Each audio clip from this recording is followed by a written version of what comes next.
Record आपको मिलेगा नहीं बेटा, ये रिकॉर्ड मेरी कलेक्शन के लिए आज की क्लास की रिकॉर्डिंग नहीं दी जाएगी। हमने अब तक क्या स्टडी करा कि हर बड़ी बड़ी कंपनी के अंदर हमारे पास क्या होता है, इंफॉर्मेशन सिस्टम होता है। इंफॉर्मेशन सिस्टम जो है वो इंफॉर्मेशन टेक्नोलॉजी से चलता है, आईटी से चलता है। आईटी को तीन पार्ट्स में क्लासीफाई कर रखा है हम लोगों ने, एक आपका हार्डवेयर हो गया, एक आपका सॉफ्टवेयर हो गया, और एक आपका नेटवर्क हो गया। सॉफ्टवेयर की बात करेंगे, सॉफ्टवेयर तीन तरह के हैं मेरे पास। जनरल पर्पस सॉफ्टवेयर हो गया, एप्लीकेशन सॉफ्टवेयर हो गया, सिस्टम सॉफ्टवेयर हो गया। ऐसा सॉफ्टवेयर जो रिक्वायरमेंट्स पर आधारित है वो हमारे पास एप्लीकेशन है। ऐसा सॉफ्टवेयर जो कंपलसरी है उसको मैंने सिस्टम सॉफ्टवेयर का नाम यहाँ पे दिया था। सिस्टम सॉफ्टवेयर की बात करेंगे, हमारे पास फर्दर छह तरह के होते हैं, जिसमें क्या नाम था, डीपीएस का ओलू नाम था हमारे पास। डायग्नोस्टिक रूटीन हो गया, प्रोग्रामिंग लैंग्वेज हो गया, सब रूटीन हो गया, ऑपरेटिंग सिस्टम हो गया, लैंग्वेज ट्रांसलेटर हो गया मेरे पास, और यूटिलिटी रूटीन हो गया। ये छह हमारे पास नाम है जो कि हमारे सिस्टम सॉफ्टवेयर के अंदर आते हैं। प्रोग्रामिंग लैंग्वेज की बात करेंगे, पांच तरह की होती है, पहली, दूसरी, तीसरी, चौथी, पांचवी। और हार्डवेयर के बारे में भी आपको इन्फॉर्मेशन दिया था। हार्डवेयर के अंदर हमारे पास चार चीजें होती हैं, इनपुट डिवाइस हो गया, प्रोसेसिंग डिवाइस हो गया, आउटपुट डिवाइस हो गया, और लास्ट में हमारे पास मेमोरी हो गया। मेमोरी की बात करेंगे, 40 तरह की मेमोरी आपको बता रखी थी। प्रोसेसिंग करने के लिए आपका सीपीयू रिस्पॉन्सिबल है, सीपीयू को तीन पार्ट्स में तोड़ा गया, CAR। कंट्रोल यूनिट हो गया, अर्थमेटिक लॉजिक यूनिट हो गया, और साथ में आपका क्या कहते हैं, रजिस्टर्स हो गए।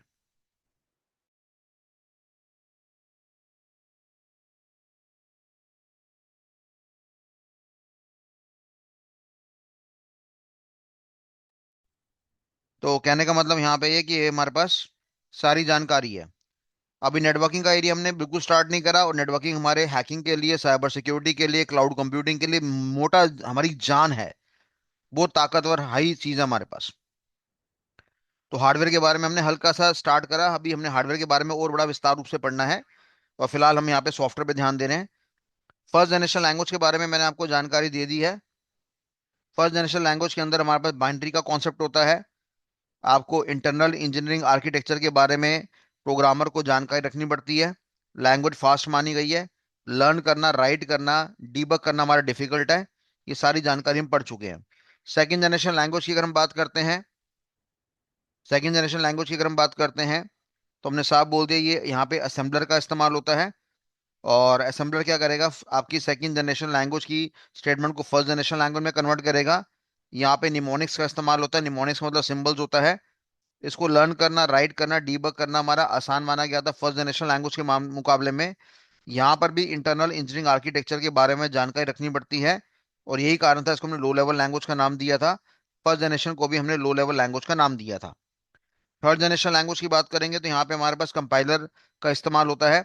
यहाँ पे हमने इंग्लिश लाइक इंस्ट्रक्शंस का इस्तेमाल करा था। कंपाइलर मेरा लैंग्वेज ट्रांसलेटर था। थर्ड जनरेशन को फर्स्ट में कन्वर्ट करता है। इसको हाई लेवल लैंग्वेज का नाम दे रखा था, क्योंकि इंटरनल इंजीनियरिंग आर्किटेक्चर के बारे में जानकारी नहीं रखनी पड़ती।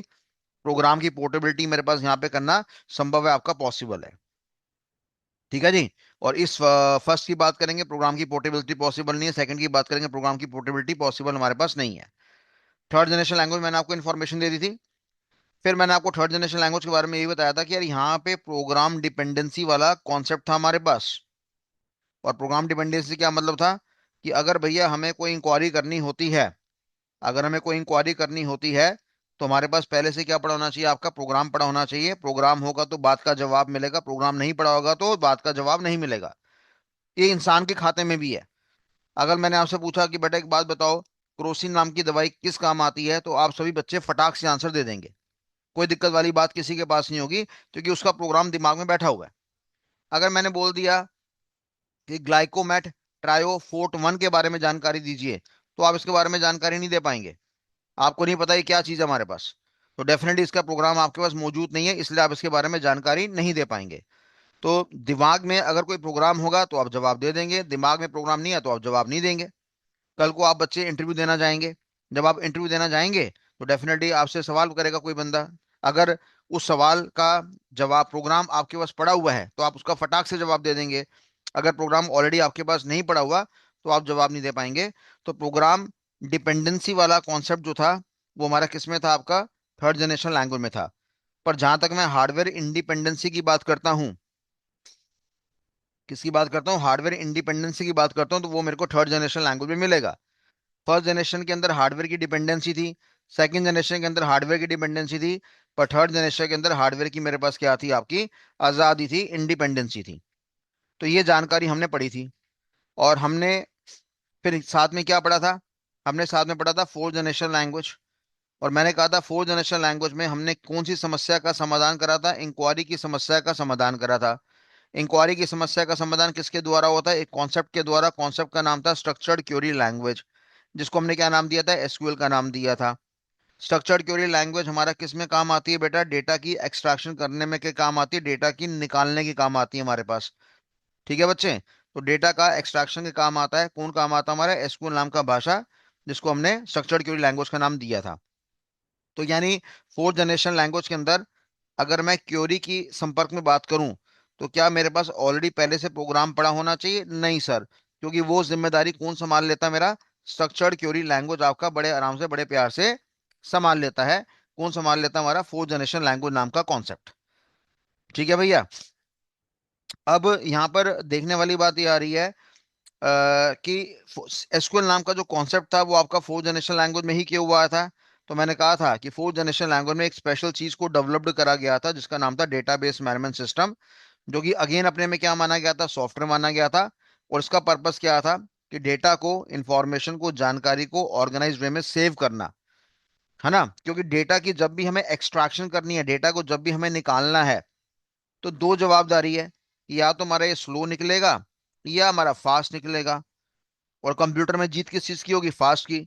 और फास्ट कब होगा, फास्ट तभी होगा जब डेटा मेरा ऑर्गेनाइज्ड वे में क्या होगा, आपका सेव होगा, तभी डेटा मेरा निकल पाएगा। अब ऑर्गेनाइज्ड वे में सेव कब होगा भैया, ऑर्गेनाइज्ड वे में सेव तभी होगा जब एक सॉफ्टवेयर का इस्तेमाल होगा, और उस सॉफ्टवेयर का नाम टेक्निकली मेरे पास क्या आ रहा है, आपका डेटाबेस मैनेजमेंट सिस्टम। क्लियर है यहां तक सभी को। कंफर्मेशन दीजिए, जो बच्चे लास्ट क्लास अटेंड करके बैठे हैं मैं उन्हीं से ही बात कर रहा हूँ। जो बच्चा आज नया आया है, जिसकी आज पहली क्लास है, मैं उससे बात नहीं कर रहा। जो बच्चों ने अभी कल ही ज्वाइन करा है या आज ही ज्वाइन करा है, तो बेटा मैंने आपको नो लेक्चर्स के लिंक भेज रखे हैं, उनको तमीज से देखिए, सिस्टमैटिकली देखिए। क्योंकि कुल मिलाकर हमारी 9 क्लासेस निकल चुकी हैं। आज हमारी ये 10वीं क्लास है, तो मैंने 10 क्लासेस का पूरा रिकैप कर दिया। तो फटाफट कंफर्मेशन दीजिए, स्पीड बड़ी स्लो आ रही है कंफर्मेशन की मेरे पास। मेरे पास पूरा हिसाब किताब है, ताम झाम है, कौन बंदा जवाब दे रहा है, कौन बंदा जवाब नहीं दे रहा। आज कुछ नहीं होगा, आज चलते चलते बड़े सारे बच्चे ग्रुप से बाहर निकाल दूंगा। जिसका जवाब नहीं आएगा उसका बाहर निकाल दूंगा, सीधा गेट आउट कर दूंगा क्लास से।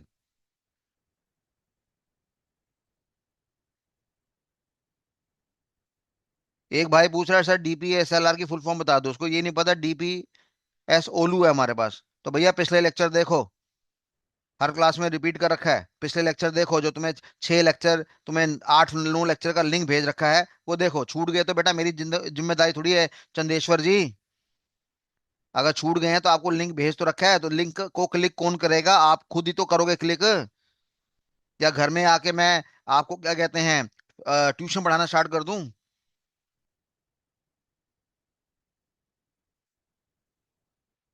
हरकतें ऐसी निकम्मों वाली करते हो, फिर कहते हो मैं साइबर सिक्योरिटी एक्सपर्ट में काम करना है। साइबर सिक्योरिटी एक्सपर्ट का मतलब समझते हो, डिफेंस में काम करना, पुलिस में काम करना, बड़ी बड़ी कंपनियों के लिए काम करना। ऐसा आदमी स्मार्ट होता है, झल्ला नहीं होता, झल्ला।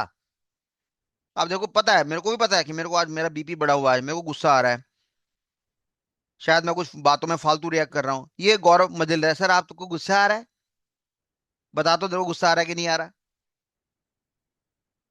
ये तो वही बात हुई, कोई बंदा सोया हुआ उसको उठा के पूछ रहे हैं, हाँ भाई तू सोया हुआ है।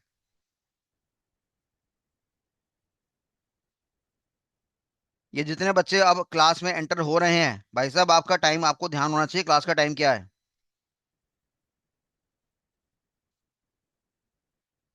तो ये हमारे पास इंफॉर्मेशन है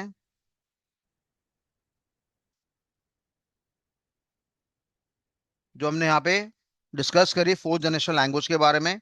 तो अगर मैं कुल मिलाकर आपसे पूछूंगा कि भैया फोर्थ जनरेशन लैंग्वेज क्या है, तो हम क्या बोलेंगे, सर ये सॉफ्टवेयर है। कौन सा सॉफ्टवेयर बच्चों, सिस्टम सॉफ्टवेयर है। फोर्थ जनरेशन लैंग्वेज में क्या खास बात हमने डेवलप करी थी, सर हमने एक स्पेशल चीज डेवलप करी थी जिसका नाम था डीबीएमएस। डीबीएमएस का फुल फॉर्म क्या होता है, data base management system, data base management system. ठीक है जी, हमने कहा हार्डवेयर है कि सॉफ्टवेयर है, सर सॉफ्टवेयर है। किस कैटेगरी का सॉफ्टवेयर है, सिस्टम सॉफ्टवेयर है। हमने कहा डीबीएमएस की अगर मैं बात करूंगा तो बड़े ही घटिया अंदाज से मैं आपको बता रहा हूँ कि डीबीएमएस का इस्तेमाल क्यों होता है। सर डीबीएमएस का इस्तेमाल होता है for the organize saving of the data. ये बहुत ही बेकार और घटिया डेफिनेशन है मैं आपको जो दे रहा हूँ। अभी मैं आपको टेक्निकल हाई लेवल पे लेके चलूंगा। For the organize saving of the data, data को तमीज से सेव करने के लिए डीबीएमएस नाम के सॉफ्टवेयर का इस्तेमाल होता है। जीवन में हर सॉफ्टवेयर का हमारे पास क्या होता है, पर्पस होता है। बाजार में जितने भी सॉफ्टवेयर हमारे पास उपलब्ध हैं सबका हमारे पास क्या है बेटा, आपका पर्पस है। पर्पस क्या है हमारे पास? जैसे एग्जांपल के तौर पे मैंने कहा एमएस वर्ड का पर्पस क्या है, तो आप सभी बच्चे क्या बोलेंगे, सर डॉक्यूमेंटेशन क्रिएट करना हो तो एमएस वर्ड का इस्तेमाल होता है। मैं कहा बेटा एक्सेल का क्या पर्पस है, आपने कहा एक्सेल में हम क्या करते हैं, आपकी वर्कशीट्स बनाते हैं। कोई बैलेंस शीट बनाना हो गया, कोई प्रॉफिट एंड लॉस अकाउंट बनाना हो गया, या कोई स्कूल के बच्चों के मार्कशीट की रिपोर्ट बनानी होगी, ये पर्पस है मेरे पास। ऐसी अगर मैं पावर पॉइंट की बात करता हूँ, पावर पॉइंट से यहाँ पे क्या मतलब है कि हमें यहाँ पे स्लाइड्स बनानी होती है, स्लाइड्स क्रिएट करनी होती है प्रेजेंटेशंस के लिए। ठीक है नहीं? ऐसी पर्पस है मेरे पास, हर सॉफ्टवेयर का पर्पस है मेरे पास। ऐसे ही आपने फोटोशॉप का नाम सुना होगा। फोटोशॉप क्या करता है, इमेज को एडिट करता है। कभी आप फोटो खींचो, अपनी शक्ल देखो, कितने काले हो कितने गोरे हो सब पता है आपको। पर जब आप फोटो खिंचवाते हो किसी फोटोग्राफर से तो आपको गोरा करके ही भेजता है। तो वो सारा का सारा जितना भी इमेज एडिट का प्रभाव होता है फोटोशॉप के द्वारा होता है। ऐसे अगर मैं डीबीएमएस की बात करता हूँ तो डीबीएमएस भी क्या है, मेरे पास सॉफ्टवेयर है, सॉफ्टवेयर तो पर्पस होगा। ऐसे ही आपने टैली का नाम भी सुना होगा। टैली भी मेरे पास क्या सॉफ्टवेयर है, क्या पर्पस है? सर अकाउंटिंग ट्रांजैक्शंस को मेंटेन करने के लिए रिस्पॉन्सिबल है। व्यापार में धंधे में हम ट्रांजैक्शंस करते हैं। ट्रांजैक्शंस अगर हम करते हैं तो स्वाभाविक सी बात है हमें रिकॉर्ड करना पड़ता है, तो रिकॉर्ड करने के लिए टैली नाम के सॉफ्टवेयर का इस्तेमाल करा जाता है। क्लियर है बात सभी को? तो हर सॉफ्टवेयर का पर्पस है। तो अगर आपसे इंटरव्यू में सवाल पूछा जाए जी डीबीएमएस क्या होता है, अच्छा जब कोई बंदा तुमसे सवाल पूछता है डीबीएमएस क्या होता है, ये मत बोलो डेटाबेस मैनेजमेंट सिस्टम। भाई वो फुल फॉर्म नहीं पूछ रहा, वो तुमसे पूछ रहा है कि आंसर बता डीबीएमएस होता क्या है। जैसे कई बच्चों की बड़ी गंदी बीमारी है, हमने पूछा बेटा ऑपरेटिंग सिस्टम क्या होता है, सर विंडोज। अबे यार क्या सवाल दे रहा है? और फिर तेरे को तू उम्मीद करता है कि तेरे को रखा जाए। ऑपरेटिंग सिस्टम क्या होता है उसकी डेफिनेशन बता। विंडोज तो क्या एग्जांपल है। मैं तुमसे पूछ रहा हूँ बेटा कार क्या होती है, तुम कह रहे हो कार से Maruti car, Mercedes Benz, Audi. अरे वो एग्जांपल्स हैं, मेरे को कार के बारे में जानकारी चाहिए। उसी तरीके से जब मैं आपसे पूछ रहा हूँ डीबीएमएस क्या है, तो आप बोलो it is a software which is responsible to save the information in a highly organize manner with the purpose to perform the fast extraction of the data. ये ऐसा खूबसूरत सॉफ्टवेयर है जो कि डेटा को तमीज से सेव करने के लिए रिस्पॉन्सिबल है। और हम इंसान डेटा तमीज से क्यों मेंटेन करते हैं, ताकि फ्यूचर में जब कोई जानकारी हमें निकालनी हो, जब हमें कोई रिपोर्टें बनानी हो, जब हमें डेटा का एक्सट्रैक्शन करना हो, तो वो सारा काम फटाक से स्पीड से होना चाहिए। क्लियर है बात सभी को? यहां तक मैंने बड़े ही बेकार अंदाज में बताया है, अभी टेक्निकल अंदाज मैंने शुरू भी नहीं करा है। कंफर्मेशन दीजिए यहां तक क्लियर है कि नहीं क्लियर है?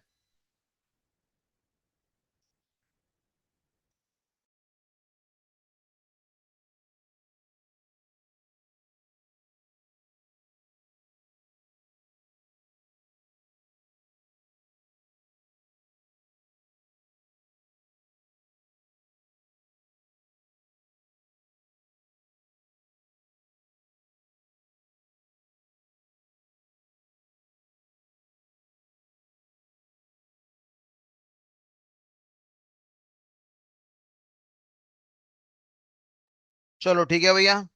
तो कहने का मतलब है ये हमारे पास फोर्थ जनरेशन लैंग्वेज के बारे में हमने थोड़ा सा जानकारी पढ़ा।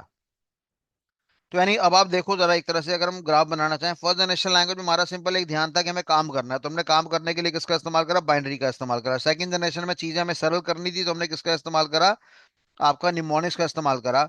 और साथ में हमने किसका इस्तेमाल करा, आपका सेकंड जनरेशन लैंग्वेज का इस्तेमाल करा, और उसको कन्वर्ट करने के लिए हम लोगों ने असेंबलर का इस्तेमाल करा। फिर थर्ड जनरेशन लैंग्वेज में हमने कहा यार थोड़ी सरलता लेवल और बढ़ा दो, तो हमने किसका इस्तेमाल करा, इंग्लिश लाइक इंस्ट्रक्शंस का। और वहां पे हमने किसको लॉन्च कर दिया था, कंपाइलर को लॉन्च कर दिया था। फर्स्ट में एक ड्रॉबैक था कि भाई हार्डवेयर डिपेंडेंसी थी। सेकंड में ड्रॉबैक था कि हार्डवेयर की डिपेंडेंसी थी। थर्ड की बात करेंगे तो वहां पे हमने हार्डवेयर की इंडिपेंडेंसी पैदा कर दी थी, और इसीलिए इसको हमने हाई लेवल लैंग्वेज का नाम यहाँ पे दिया था। ठीक है? फिर क्या हुआ, थर्ड जनरेशन लैंग्वेज में धंधा बढ़ने लग गया। और धंधा बढ़ने लग गया और वॉल्यूम ऑफ ट्रांजेक्शन मेरे पास ज्यादा होने लगी। अब जब वॉल्यूम ऑफ ट्रांजेक्शन ज्यादा होने लगी तो हमारी टॉप लेवल मैनेजमेंट को क्या करना पड़ता था, डिसीजन मेकिंग करनी पड़ती थी। और डिसीजन मेकिंग कब होती है, जब हमारे पास रिपोर्टें आती हैं, रिपोर्टें बनती है हमारे पास, तभी डिसीजन मेकिंग हो पाती है। और रिपोर्ट बनाने के लिए हमने किसका इस्तेमाल करा था, एसक्यूएल का इस्तेमाल करा था। एसक्यूएल हमें डेटा निकालने में हेल्प करता है। पर एसक्यूएल कब काम करेगा, जब उससे पहले इन लोगों ने प्यारी सी चीज लॉन्च करी जिसको हमने क्या नाम दिया, डीबीएमएस का नाम मैंने आपको दिया हुआ है। तो बड़े ही बेकार अंदाज में मैंने बताया कि डीबीएमएस हमारे पास क्या होता है। अब हम इसके टेक्निकल दर्शन करने जा रहे हैं। ठीक है बच्चे, तो आइए हेडिंग लिखिए। हेडिंग है हमारे पास, डाटा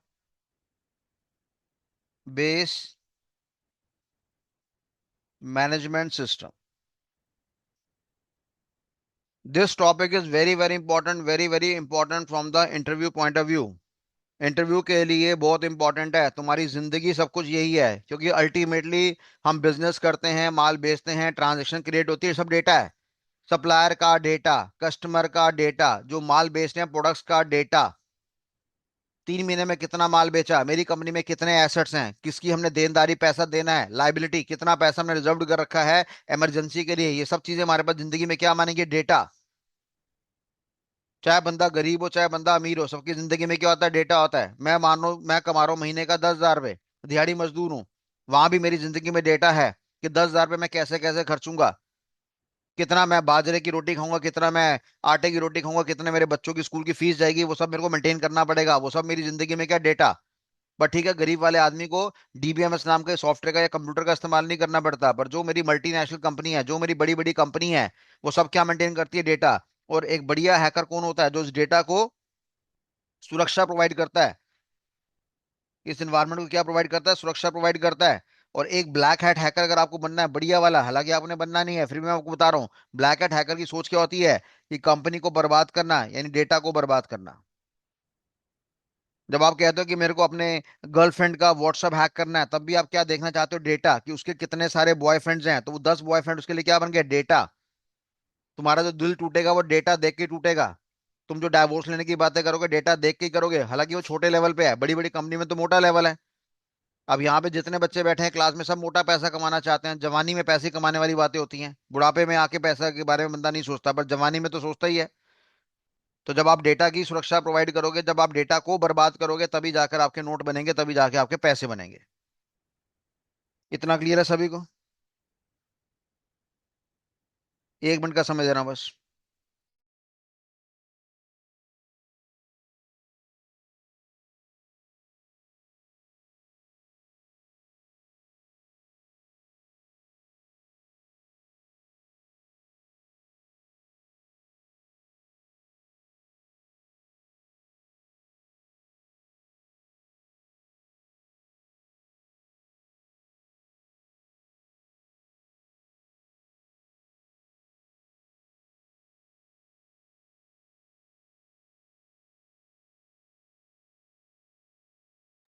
चलिए ठीक है जी, अब यहाँ पे डीबीएमएस को हमें बड़े अच्छे विस्तार रूप से स्टडी करना है।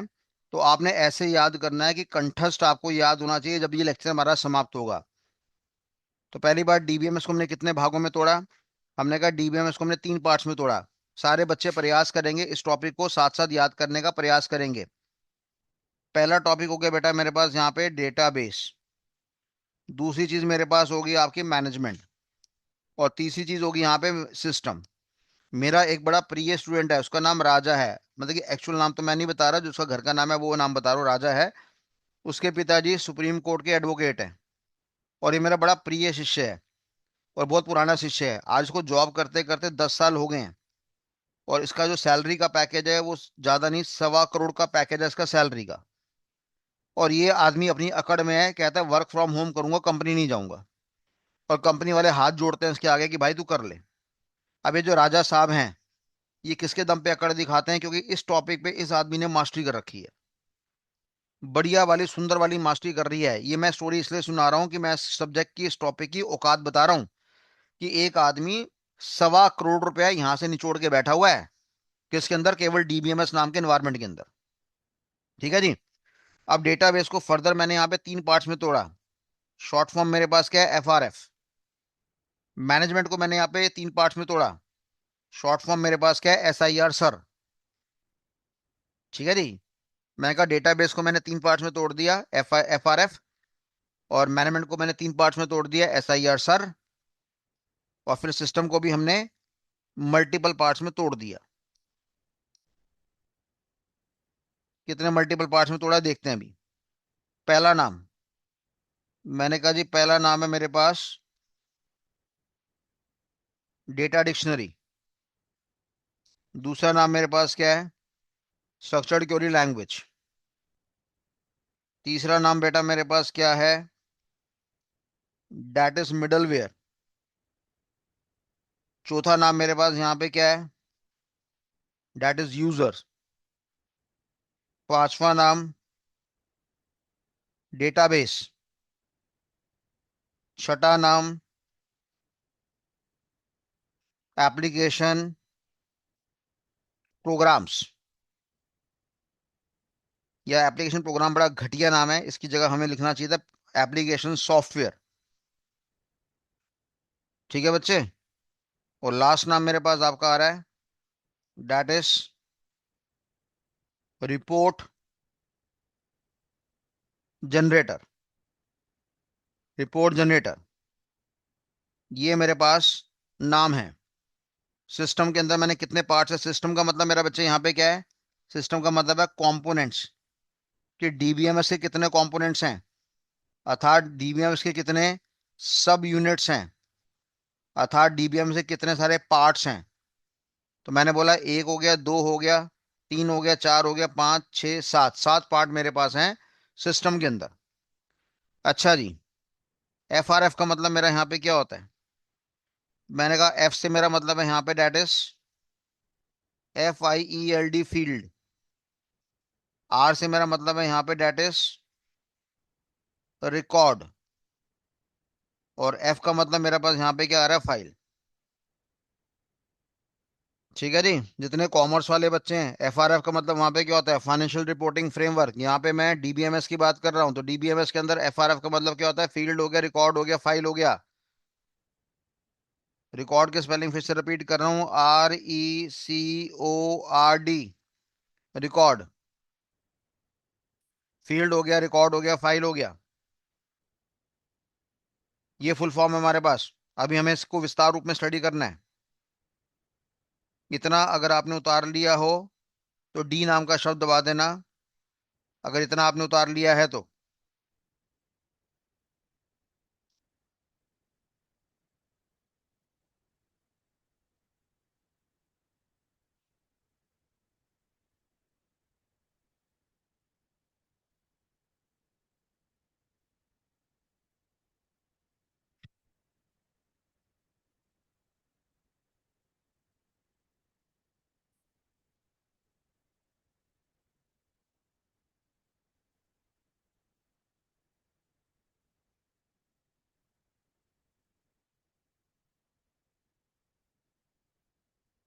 चलिए उतार लिए सभी ने?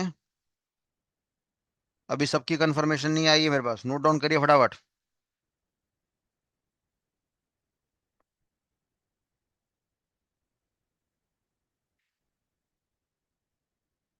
13 बच्चे रह गए हैं अभी। 9 रह गए, 4 हो गया।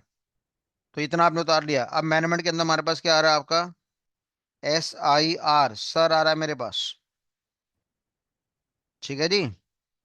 SIR सर आ रहा है। अब सर की जरा फुल फॉर्म लिख लेते हैं हम जरा। हमने कहा एस नाम का शब्द हमें रेफर कर रहा है यहाँ पे सिक्योरिटी। आई नाम का शब्द मेरा रेफर कर रहा है इनकंसिस्टेंसी। और आर नाम का शब्द मेरा रेफर कर रहा है आपका रिडंडेंसी।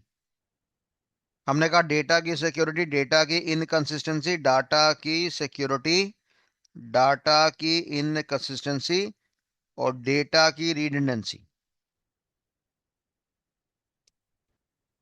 डाटा की सिक्योरिटी, डाटा की इनकंसिस्टेंसी, डाटा की रिडंडेंसी। ये मेरे पास तीन है आपके नाम किसके? इस आपके एस नाम के शब्द के अंदर, सॉरी मैनेजमेंट नाम के शब्द के अंदर। तो मैनेजमेंट के अंदर हम क्या करेंगे? मैनेज करेंगे। किसको मैनेज करेंगे? डेटा की सिक्योरिटी को मैनेज करेंगे, डेटा की इनकंसिस्टेंसी को मैनेज करेंगे और डेटा की रिडंडेंसी को मैनेज करेंगे। ठीक है भैया। हमने कहा डीबीएमएस क्या करता है? मैंने कहा डीबीएमएस सिक्योरिटी के लेवल को बढ़ा देता है, रिडंडेंसी के लेवल को गिरा देता है। रिडंडेंसी, REDUNDANCY,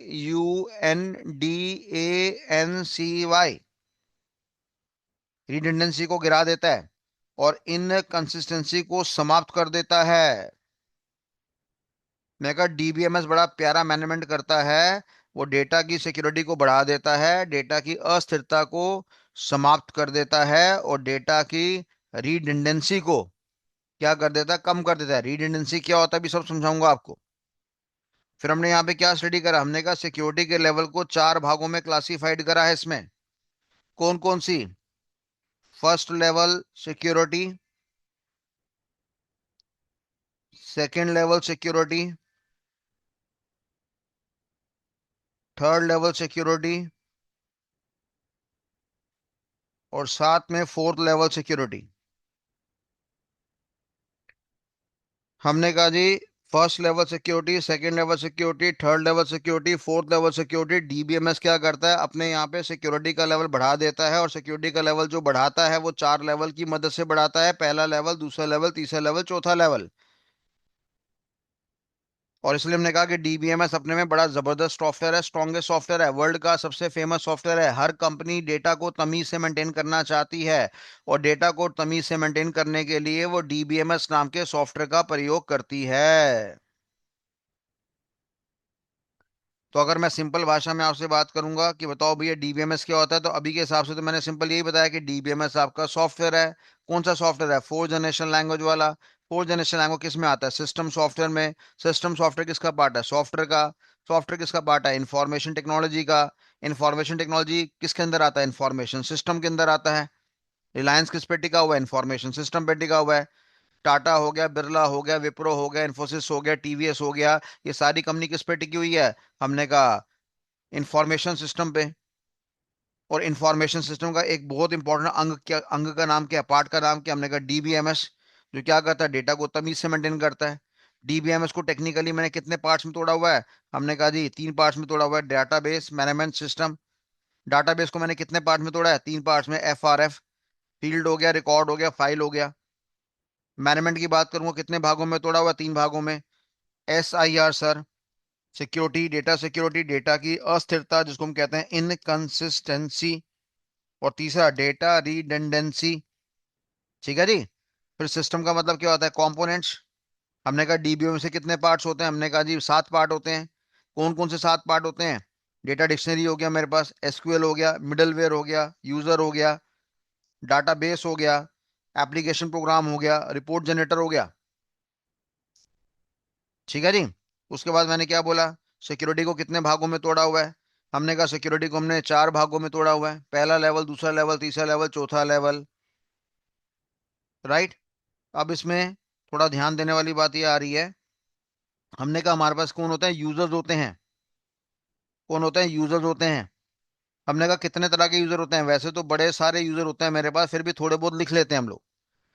सर इतनी सारी लाइनें बना दी आपने। लिखो बेटा, जो खास खास है उनसे उनके दर्शन तुम्हें करवा देता हूँ।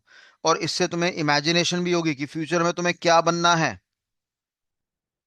सबसे पहला मेरे पास आता है डेटा सिस्टम एनालिस्ट। दूसरा बंदा आता है मेरे पास सिस्टम डिजाइनर। तीसरा नाम मेरे पास आ रहा है system programmer. System analyst, system designer. चलो उसको बड़ा ही बना लेते हैं। हमने कहा पहला नाम सिस्टम एनालिस्ट, दूसरा नाम सिस्टम डिजाइनर, तीसरा नाम सिस्टम प्रोग्रामर।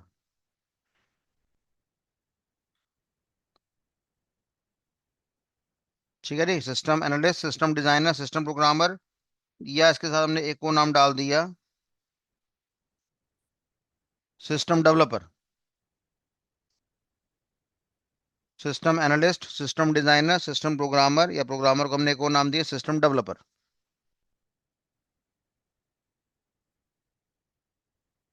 ऐसे मैंने नाम दिया है डीबीए। और डीबीए की फुल फॉर्म क्या होती है? डेटाबेस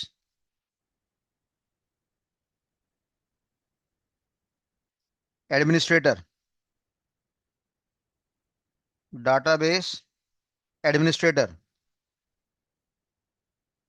एनालिस्ट हो गया, डिजाइनर हो गया, प्रोग्रामर और डेवलपर। लेटेस्ट है, अभी हमने एक ही नाम बोल दिया फिलहाल, वैसे फर्क होता है दोनों के अंदर। अभी दोनों का नाम एक ही बना दिया मैंने। और चौथा नाम मेरे पास क्या है, डेटाबेस एडमिनिस्ट्रेटर।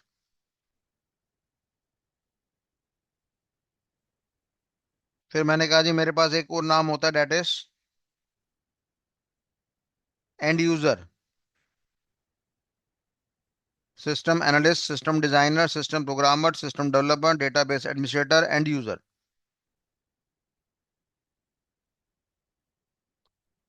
ठीक है जी। ऐसी लेटर से एक और नाम लिख लो,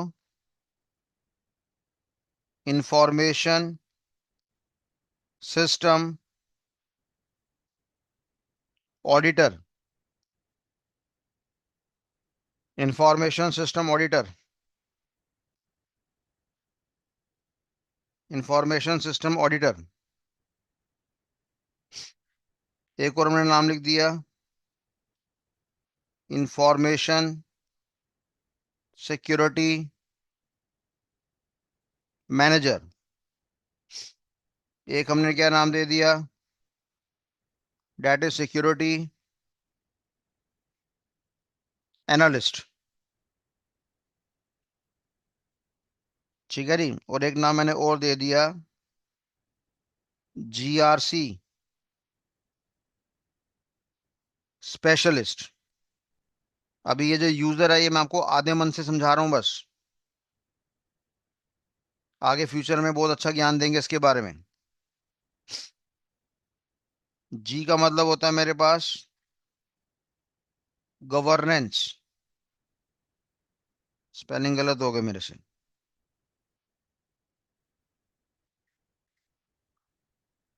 गवर्नेंस, GOVERNANCE। आर का मतलब होता है रिस्क, और सी का मतलब होता है मेरे पास कॉम्प्लायंसेस। गवर्नेंस हो गया, रिस्क हो गया, कॉम्प्लायंसेस हो गया। इसको हमने क्या नाम दिया, जीआरसी का नाम यहाँ पे दे रखा है। गवर्नेंस हो गया, रिस्क हो गया, कॉम्प्लायंसेस हो गया।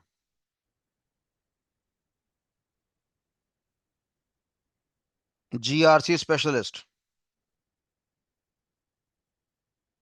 तो कुल मिला के मैंने अभी सिर्फ 9 बंदों के नाम बताए हैं, और हालांकि नाम बड़े सारे होते हैं हमारे पास, पर फिलहाल लेटेस्ट हम लोगों ने ये 9 का डिस्कशन करा यहाँ पे।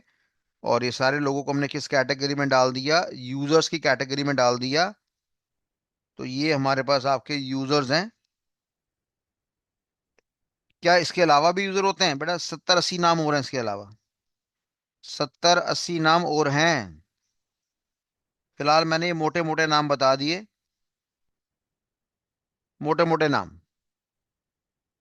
मेरे ख्याल से सबसे अगर बेकार आदमी जीवन में बनोगे तो तुम इस कैटेगरी में जाओगे, जिसको हम एंड यूजर कहते हैं।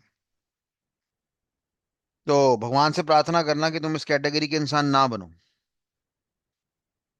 पर ठीक है, सारे तो राजा बन नहीं पाएंगे ना, ये सारे विराट कोहली थोड़ी बनेंगे। एक विराट कोहली के लिए 25,000 बंदा ताड़ियां बजाता है, तो 25,000 बंदा भी तो आम आदमी बनना पड़ेगा ना हमें, तभी काम चलेगा हमारे पास।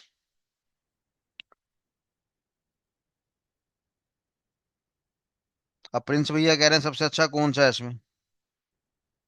अब ये तो आपकी आत्मा डिपेंड करती है कि कौन सा अच्छा है भैया। कुछ होते हैं बच्चे जिनको आराम चाहिए होता है, वो आराम के हिसाब से देखते हैं। कुछ बच्चे होते हैं कहते हैं पैसा चाहिए भैया, मेहनत जितनी मर्जी करवा लो। कोई बच्चे कहते हैं कि ठीक है भैया ज्यादा पढ़ाई करके ज्यादा हाई लेवल का आदमी बन जाएंगे। सब बच्चे के हालात अलग अलग होते हैं, तो हम किसी भी फील्ड को निग्लेक्ट नहीं कर सकते। बस मैंने ये बोला कि एंड यूजर बनने का प्रयास मत करना, कम पैसे मिलेंगे। अब अगर आप बाकी अगर आप कम पैसों से 20-25-30 हजार रुपए से भी अगर आप संतुष्ट होते हो, आपका जीवन चलता है, आपके घर वाले संतुष्ट हैं आपसे, तो फिर ठीक है यार। आत्मा का सुकून मेरे लिए सबसे बहुत बड़ी चीज होती है, पैसे से ऊपर की चीज होती है। तो फिलहाल अगर आपने, कृष्णा जी कह रहे हैं एआई सिक्योरिटी के लिए क्या करना होगा। अबे ये एआई है क्या? सिंपल सी बात है, ये कुछ काम थे हमारे पास, ये काम आज से पहले इंसान कर रहा था, अब ये काम इंसान नहीं करेगा, ये काम कौन करेगा? रोबोट करेगा। उसको हमने एआई का नाम दे दिया बस। That's it. जो काम आज से पहले इंसान कर रहा था वो सारे के सारे काम कौन करेगा? हमारा रोबोट करेगा। अब ये रोबोट अगर फास्ट काम करेगा वो हम जानते हैं करेगा। इस रोबोट की काम करने की एक्यूरेसी का लेवल हाई होगा, वो भी हम जानते हैं एक्यूरेसी लेवल हाई है। ठीक है जी। ये रोबोट कभी 24/7 काम करेगा, प्रैक्टिकल है भैया। इस रोबोट को हमें सैलरी नहीं देनी पड़ेगी, प्रैक्टिकल है। ये रोबोट मालिक को गारंटी दे रहा है कि मैं समय समय पे अपग्रेड कर लूंगा, जो इंसान नहीं कर पाता। और अपग्रेड करने का ये कोई लालच नहीं मांगता, कोई ग्रीड इसके अंदर नहीं होता। और ना ही इस इंसान के अंदर फियर होता है। ये केवल लॉजिक के हिसाब से काम करता रहेगा। और अगर ये लॉजिक के हिसाब से काम करता रहा और समय समय पे अपडेशन अगर होती रही, तो उसका कोई तोड़ ही नहीं होगा हमारे पास। बात समझ में आ रही नहीं आ रही है? अब जाहिर सी बात है, अगर आप इस एआई की सिक्योरिटी को ब्रेक करना चाहते हो, तो इस एआई की सिक्योरिटी को ब्रेक करने के लिए आपको क्या करना पड़ेगा? इसके आर्किटेक्चर को आपको सीखना पड़ेगा। तो डेफिनेटली यस, एआई का मजे वो इंसान लेगा सबसे ज्यादा जिसने अपने जीवन में सबसे ज्यादा पढ़ाई करी होगी। एआई निकम्मों के लिए बना ही नहीं है।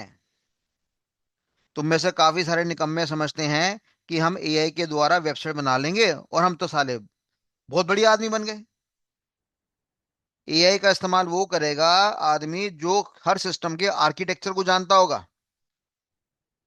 मैंने एक बिजनेस करा, ये बिजनेस है, मान लो ये बिजनेस तकरीबन 5,000 करोड़ का।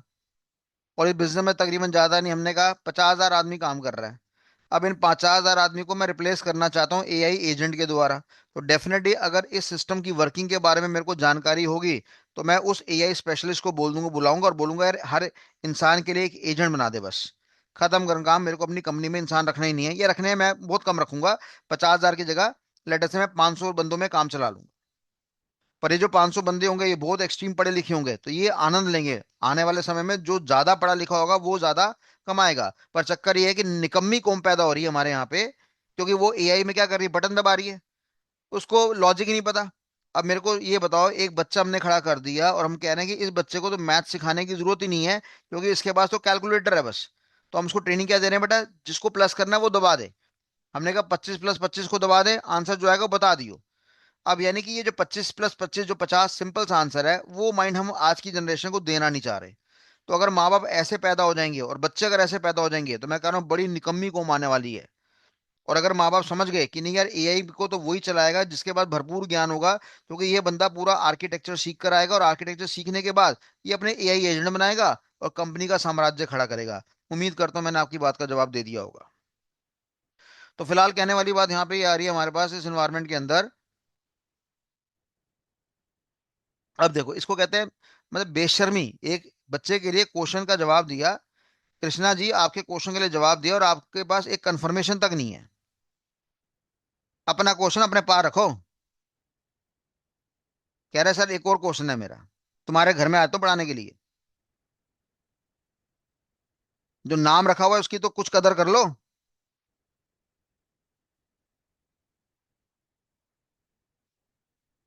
चलिए, बाकियों के लिए भी ये जानकारी काफी अच्छी रही होगी, इसलिए मैंने क्वेश्चन का जवाब दिया था। मेरा कृष्णा के साथ कोई लगाव नहीं है।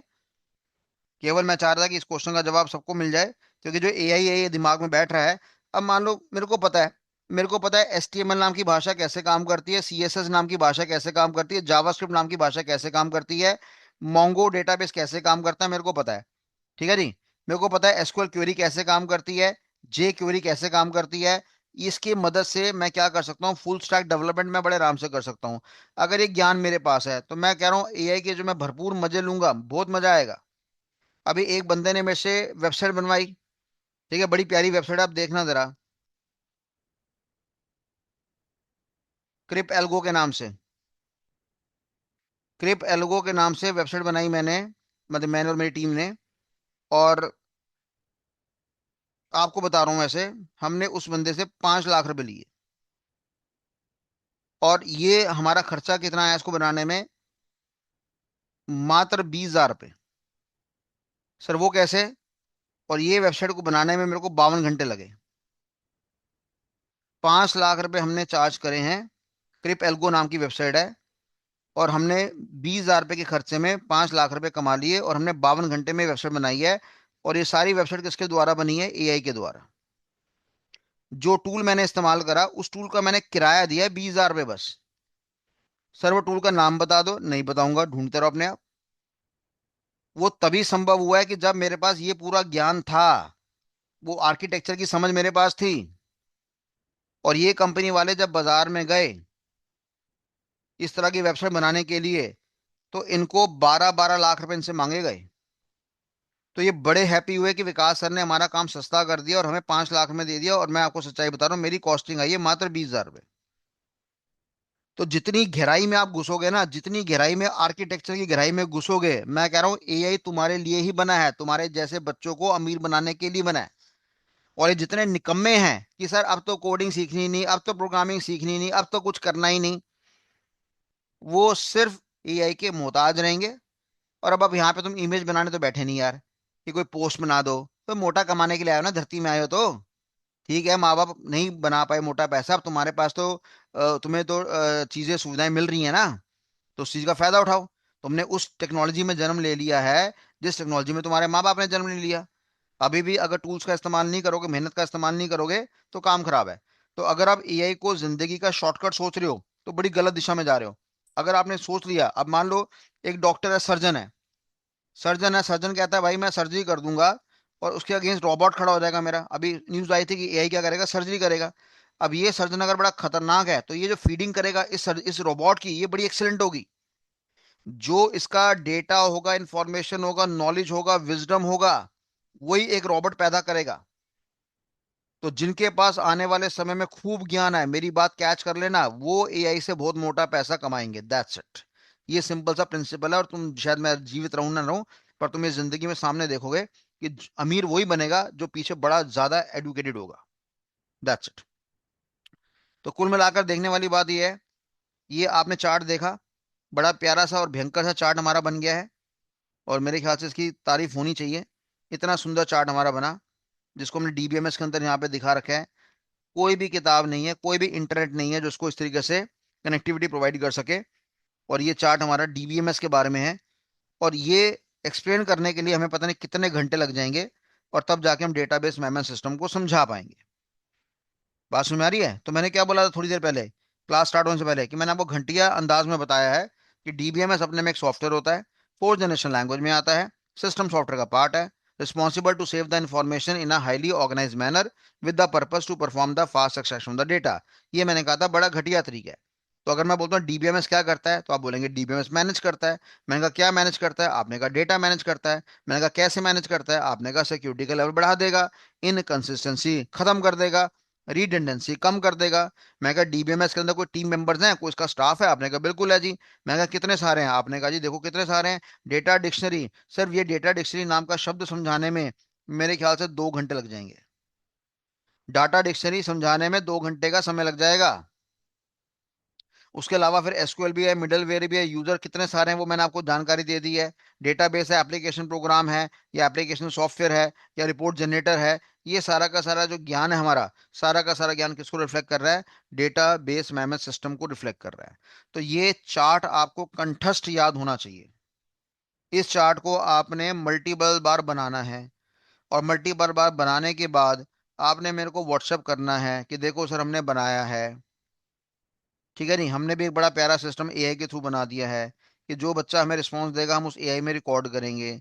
और जो बच्चा रिस्पांस नहीं देगा, तो फ्यूचर में उसको जॉब चाहिए होगी, आएगा तो फिर हम उस समय फैसला कर लेंगे। अब यहाँ पे काफी सारे ऐसे लोग भी बैठे हैं जो कॉर्पोरेट में काम कर रहे हैं। उनको पता है जी हमने तो विकास कपूर के पास जाना ही नहीं है, तो हमें होमवर्क करने की जरूरत ही नहीं है। तो उनको तो माफी है भैया, वो ऑलरेडी 40 साल 45 साल के लोग हैं, वो अभी भी नहीं समझ पा रहे पढ़ाई की वैल्यू को, तो मैं कुछ भी नहीं कर सकता। और कुछ लोग तो गुरुजी ऐसे हैं जो मेरे से ही बड़े हुए हैं, मतलब मेरे से उम्र में बड़े हैं, 60 साल के हैं, 55 साल के हैं। तो ऐसे लोगों को तो मैं गाइडेंस नहीं दे सकता, उल्टा मैं उनसे सीखूंगा, मैं उनको सिखा नहीं सकता। तो बाकी जितने भी ये 18 से लेकर 24 साल के बच्चे हैं इस ग्रुप के, उनसे मैं रिक्वेस्ट कर रहा हूँ कि ये चार्ट सीख लेना, बना लेना, कंठस्थ बना लेना, क्योंकि ये आपके लेवल को बड़ा सुंदर बना देगा। तो कितने बच्चे बनाना पसंद करेंगे? कंफर्मेशन दीजिए।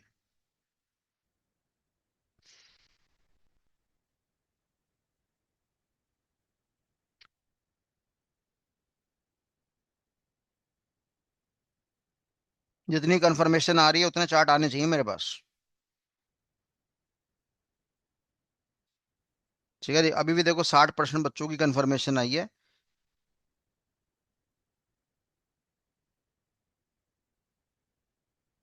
ठीक है जी, चलिए। तो मैं बार बार इस पे फोकस कर रहा हूँ कि देखो क्या है, हमने हमने क्या पढ़ा। हम बेसिकली पढ़ने जा रहे हैं टॉपिक जिसका नाम है डीबीएमएस। देखो कैसे कितना बढ़िया हायरार्की है। अगर कोई पूछता है डीबीएमएस क्या है, तो आप क्या बोलोगे सर? सर ये तो हमारा सिस्टम सॉफ्टवेयर है। यानी सिस्टम सॉफ्टवेयर का कहने का मतलब क्या है, किसी यार ये कंपलसरी सॉफ्टवेयर है।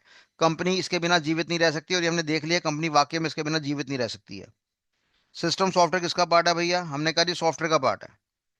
ठीक है, ठीक, किसका पार्ट है हमारे पास? सॉफ्टवेयर का पार्ट है। तो ये हमारे पास सॉफ्टवेयर का पार्ट है, चलो बहुत बढ़िया। अब सॉफ्टवेयर का पार्ट है, सॉफ्टवेयर किसके अंदर आता था? मैंने कहा था आपको स्टार्टिंग में, चार्ट बनाया था आईटी के अंदर, इंफॉर्मेशन टेक्नोलॉजी के अंदर। इंफॉर्मेशन टेक्नोलॉजी किसके अंदर आता है? हमने कहा था इंफॉर्मेशन सिस्टम के अंदर। और इंफॉर्मेशन सिस्टम किसके अंदर आता है? बड़ी बड़ी कंपनीज के अंदर बना होता है। अब बड़ी बड़ी कंपनीज बड़ी सारी हैं। हमारे पास तकरीबन 8,500 कंपनीज हैं, जो कि आपके बॉम्बे स्टॉक एक्सचेंज में लिस्टेड हैं, या नेशनल स्टॉक एक्सचेंज में लिस्टेड हैं। यानी ये बड़ी बड़ी कंपनीज हैं। इसके अलावा भी बहुत सारी बड़ी कंपनियां हैं जिन्होंने जनता से पैसा नहीं मांगा, वो भी इस कैटेगरी में आता है। तो देखो ये सिंपल सा आर्किटेक्चर है कि डीबीएमएस क्या है सर? सिस्टम सॉफ्टवेयर है। सिस्टम सॉफ्टवेयर क्या है सर? सॉफ्टवेयर है। सर सॉफ्टवेयर क्या? आईटी है, आईटी का पार्ट है, क्योंकि हम जानते थे कि आईटी के अंदर कितने पार्ट्स होते हैं, 3 पार्ट होते हैं। जिसमें एक पार्ट मेरे पास क्या होता है? आपका हार्डवेयर। एक पार्ट मेरे पास क्या होता है? आपका सॉफ्टवेयर। और आईटी किसके अंदर आता है मेरे पास? इंफॉर्मेशन सिस्टम के अंदर आता है। तो रिलायंस फाइनेंस कंपनी किस पे टिकी हुई है? इंफॉर्मेशन सिस्टम पे टिकी हुई है। हैकर भैया किसको बर्बाद करेंगे? ये ऊपर ऊपर वाली बातें, हैकर भैया इंफॉर्मेशन सिस्टम को बर्बाद करेंगे। अब हैकर के पास अटैक मारने के लिए कंपनी के बड़े सारे रिसोर्सेज होते हैं। हैकर कहता है कि मैं कंपनी के हार्डवेयर को भी खराब करके बर्बाद कर दूंगा, सॉफ्टवेयर पे भी अटैक करके बर्बाद कर दूंगा, और नेटवर्क पे भी अटैक करके बर्बाद कर दूंगा। अब सॉफ्टवेयर कई तरह के हैं। जनरल पर्पस पे भी अटैक कर सकता है, एप्लीकेशन पे भी अटैक कर सकता है, सिस्टम सॉफ्टवेयर पे भी अटैक कर सकता है। सिस्टम सॉफ्टवेयर कितने तरह के? 6 तरह के हैं, तो 6 तरह के अटैक कर सकता है हमारे पास। बात समझ में आ रही है? तो ये तो हैकर भैया पे डिपेंड करता है कि उसके अंदर खुंदक कितनी पैदा है। कई बार क्या होता है, एक थप्पड़ मारो सुकून मिल जाता है। कई बार एक गोली मार दो तो सुकून मिल जाता है। कई बार एक गोली मारी, 2 गोली मारी, फिर सुकून मिला। कई बार होता है 100 गोलियां मारेंगे साले को, मरने के बाद भी छेद कर देंगे कि वो जब उसकी आत्मा ऊपर जाए तो वो हिल जाए पकड़ के।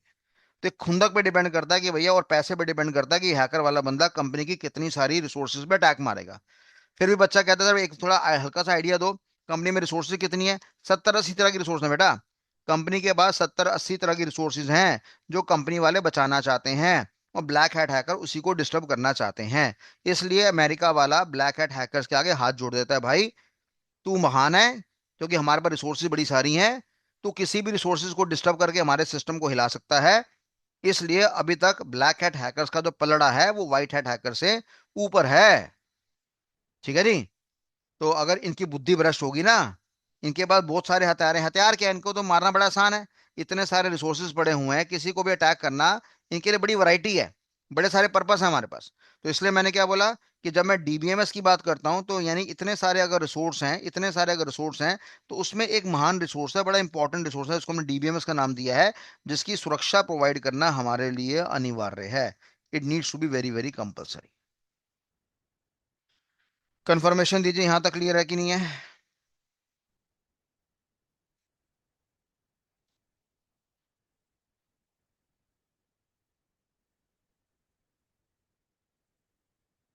क्लियर है यहां तक सभी को? ठीक है भैया। अब हमने यहाँ पे क्या देखा? हमने कहा डीबीएमएस के अंदर हमने एक पार्ट है हमारे पास डेटाबेस। और डेटाबेस को टेक्निकली मैंने कितने में तोड़ा? 3 में। FRF। ठीक है जी। अब ये क्या चीज होती है हमारे पास? देखो, मैंने कहा जी ये मेरे पास एक फाइल है। फाइल किसकी है? मैंने कहा जी इस फाइल का नाम है मेरे पास इंप्लॉय फाइल। यहाँ पे एम्प्लॉयज के बारे में जानकारी मेंटेन करेंगे। एम्प्लॉय का कोड क्या है, एम्प्लॉय का नेम क्या है, एम्प्लॉय का एड्रेस क्या है, एम्प्लॉय की सैलरी क्या है, और लेटेस्ट एम्प्लॉय का फोन नंबर क्या है। ये जानकारी मैंने यहाँ पे मेंटेन करी। और इस फाइल के अंदर यहाँ पे जानकारी लिखी जाएगी। एम्प्लॉय का कोड मेरे पास क्या है? E01। Let's say E02। मैंने कहा E70। ये मेरे पास 70 एम्प्लॉयज है मेरी कंपनी के अंदर। वन में मैंने यहाँ नाम लिख दिया शाहरुख खान, सलमान खान, ऋतिक रोशन। एड्रेस डाल दिया उनका जहाँ भी रहते हैं। सैलरी भी डाल दी उनकी, उनका फोन नंबर भी डाल दिया। इसको हमने सिंपल भाषा में क्या नाम दिया, घटिया भाषा में हमने क्या नाम दिया, फाइल। पर आज के बाद आपको याद रखना है कि डीबीएमएस में आपने फाइल को फाइल नहीं बोलना। डीबीएमएस में आपको फाइल को क्या बोलना है, टेबल बोलना है। अगर आप इसको फाइल बोलेंगे तो आपको पाप चढ़ेगा, और ऐसा पाप चढ़ेगा कि नरक में जगह मिलेगी आपको। आई बात समझ में? तो आपने इसको क्या बोलना है बेटा, टेबल बोलना है। फाइल बड़ा साधारण सा नाम है। फाइल जैसे नाम हम हमेशा थर्ड जनरेशन लैंग्वेज में इस्तेमाल करते थे। डीबीएमएस इसका पार्ट है फोर्थ जनरेशन लैंग्वेज का। और फोर्थ जनरेशन लैंग्वेज में फाइल से पदवी नहीं दी जाती, उसको हम टेबल कहते हैं। इतना क्लियर हो गया? ये जो मेरे पास हर कॉलम की, हर खाने की हेडिंग है, इस हेडिंग को मैंने यहाँ पे क्या नाम दिया, फील्ड का नाम यहाँ पे दिया हो। ठीक है बेटा? इसको हमने डाटा एट्रीब्यूट का नाम भी दिया हुआ है, और इसको बदले में मैंने डेटा आइटम्स का नाम भी दिया हुआ है। और उसका एक और पर्यायवाची नाम है मेरे पास, जिसको हमने कॉलम का नाम यहाँ पे दिया हुआ है। ठीक है बच्चों? तो फील्ड का मतलब क्या है, heading given to a particular column. ये जो मेरे पास खाना है, पॉइंट टू बी नोटेड, इस खाने को हमने कॉलम का नाम दिया। मैंने कहा ये कॉलम है मेरा, ये भी मेरे पास क्या कॉलम है। ये जो वर्टिकल लाइन मेरे पास अटैच है, वर्टिकल है मेरे पास। वर्टिकल दो होते हैं, वर्टिकल होता है, हॉरिजॉन्टल होता है। हॉरिजॉन्टल लाइन लेटी हुई होती है, और वर्टिकल लाइन हमारी स्टैंडिंग होती है। तो हर कॉलम को हमने यहाँ पे क्या दी, हेडिंग दी। उस हेडिंग को मैंने क्या नाम दिया, फील्ड का नाम दिया। अगर कोई पूछे बेटा एम्प्लॉय कोड क्या है, तो आप क्या बोलोगे, सर फील्ड है ये। मैंने कहा एम्प्लॉय का नाम क्या है, तो आप क्या बोलोगे, सर फील्ड है ये। एम्प्लॉय का एड्रेस क्या है, आप बोलोगे फील्ड है सर। एम्प्लॉय का सैलरी को आप क्या बोलोगे, फील्ड है। एम्प्लॉय के फोन नंबर को आप क्या बोलेंगे, फील्ड है। तो heading given to a particular column is known as field. इसको फील्ड भी कहते हैं, एट्रीब्यूट भी कहते हैं, डेटा आइटम्स भी कहते हैं, और कॉलम भी कहते हैं। क्लियर है बात सभी को? कंफर्मेशन दो फटाक से। क्लियर है तो सी नाम का बटन दबा देना।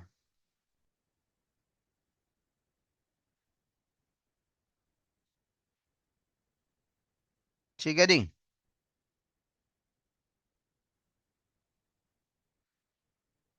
तो आपको फील्ड के बारे में पता लग गया, आपको टेबल के बारे में भी हल्का सा जानकारी मैंने दे दी है। अब ये जो हमने एम्प्लॉय E01 शाहरुख खान लिखा है, हमने कहा ये विकासपुरी में रहता है, इसकी तनख्वाह 50,000 रुपये, इसका फ़ोन नंबर फलाना है। तो जब मैंने ये सारी जानकारी आपकी इकट्ठी कर दी, जब मैंने ये पूरा का पूरा जानकारी आपका इकट्ठा कर लिया है, शाहरुख खान के बारे में जो मैंने जानकारी थी वो इकट्ठी करी, एकत्रित करी, तो इसको बदले में हमने क्या नाम दिया, इसको बदले में हमने रिकॉर्ड का नाम दे रखा है। इसको बदले में हमने क्या नाम दे रखा है, रिकॉर्ड। हॉरिजॉन्टल जानकारी को जो मैंने इकट्ठा करा है, उसको हमने क्या नाम दिया बेटा, इसको हमने यहाँ पे रिकॉर्ड का नाम यहाँ पे दिया हो। इसको रिकॉर्ड भी कहते हैं, इसको रो भी कहते हैं, पर्यायवाची नाम है। इसको आप रिकॉर्ड भी कह सकते हैं, इसको आप रो भी कह सकते हैं। प्यारे बच्चों, इसको वर्टिकल कहते हैं, और जो लेटा हुआ होता है उसको हॉरिजॉन्टल कहते हैं। इसको हमने क्या नाम दिया, वर्टिकल, और इसको हमने क्या नाम दिया, हॉरिजॉन्टल। ठीक है जी? तो रिकॉर्ड मेरे पास क्या होता है, उसको रो का नाम दिया, और ये हमारे पास आपका हॉरिजॉन्टल फॉर्म में होता है। क्लियर है इतनी बात सभी को? तो आपको तीन चीजों के बारे में जानकारी मैंने हल्का सा दिया। क्या क्या जानकारी दिया, कि मेरे पास एक फील्ड होता है, एक मेरे पास रिकॉर्ड होता है, और एक मेरे पास यहाँ पे टेबल होता है। टेबल का घटिया नाम क्या होता है, फाइल। रिकॉर्ड का बढ़िया नाम क्या होता है, रो। फील्ड का बढ़िया नाम क्या होता है, कॉलम। फील्ड का बढ़िया नाम क्या होता है, एट्रीब्यूट्स। फील्ड का बढ़िया नाम क्या होता है, डेटा आइटम्स। इतनी जानकारी क्लियर है? तो लिख लो, इसकी परिभाषा भी लिख लो जरा। सबसे पहले फील्ड की परिभाषा लिखो। हमने कहा heading given to a particular column या पर्टिकुलर फील्ड। कह रहा जो आपने फील्ड को हेडिंग दे रखी है, उसको बदले में हमने क्या नाम दिया, heading given to a particular column. Column ही ठीक रहेगा।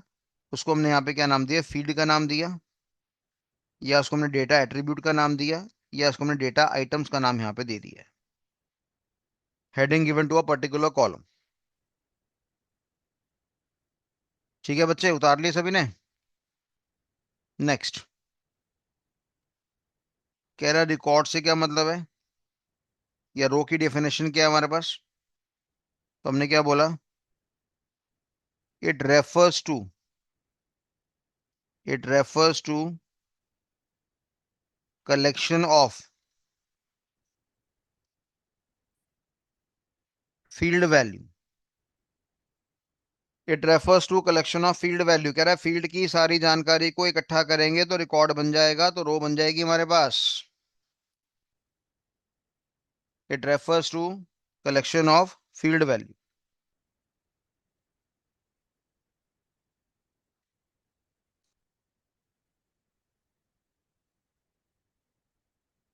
ठीक है जी।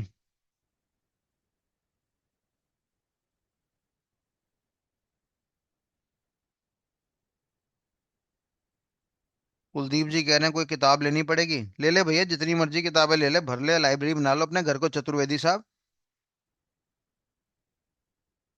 आजकल के युग में तो डेटा ही डेटा भरा पड़ा हर जगह। खर्चो, पैसे खर्चो, कोई दिक्कत वाली बात नहीं, 50-50 60-60 हजार की किताबें भी आती हैं, खरीदो। अगला हमारे पास क्या आ रहा है, फाइल, या मेरे पास क्या आ रहा है, टेबल। हम कहते हैं it refers to the collection of records. It refers to the collection of records. तो कह रहा है जब आप रिकॉर्ड को इकट्ठा करेंगे तो फाइल या टेबल बनेगा। ठीक है जी। जब आप रिकॉर्ड को इकट्ठा करेंगे तो फाइल या टेबल बनेगा। It refers to the collection of records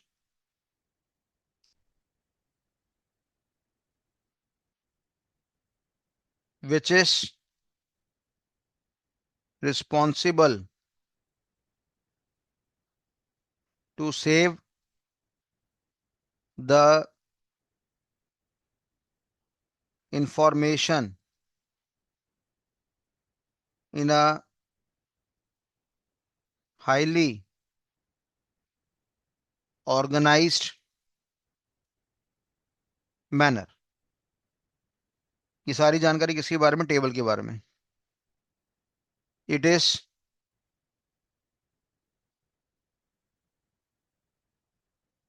available in the form of row and columns. Columns को शॉर्ट फॉर्म में लिख दिया मैंने, row and columns. It is available in the form of row and columns. Column की spelling ठीक लेना, गलत लिखे हुए हैं ये। तो ये सारी जानकारी हमारी किसके बारे में होगी बेटा, टेबल के बारे में होगी। किसके बारे में जानकारी होगी, टेबल के बारे में हमारे पास होगी।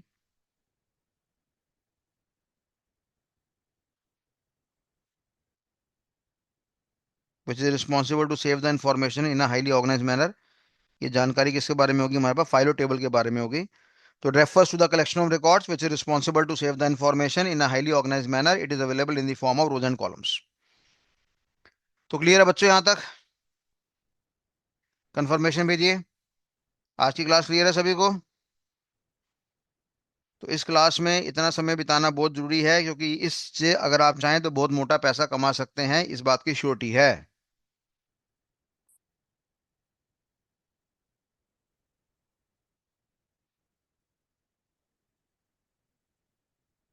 जिसको सवाल पूछना होता है, आपके पास व्हाट्सअप नंबर है मेरा, आप वहाँ पे सवाल पूछ सकते हैं।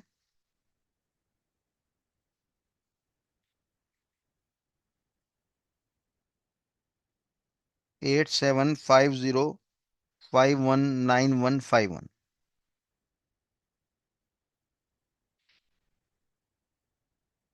ठीक है जी। तो चलो आज क्लास यहीं तक करते हैं। जिन्होंने आज फर्स्ट क्लास ली है, this is not the way to have the class. आपके कुछ नो लेक्चर निकल चुके हैं, आज ये 10वां लेक्चर है। तो तमीज से यूट्यूब पे मैंने डाल रखे हैं, उसको आप देखिए फटाक से, जितना जल्दी हो सके। और अगर आपको कॉन्फिडेंस आ रहा है कि नहीं सर हमें समझ में आ रही है क्लास, तो आप ठीक है लाइव क्लास ज्वाइन कर सकते हैं, और पर साइड बाय साइड अपना वो क्लास भी अपना कवर करिए।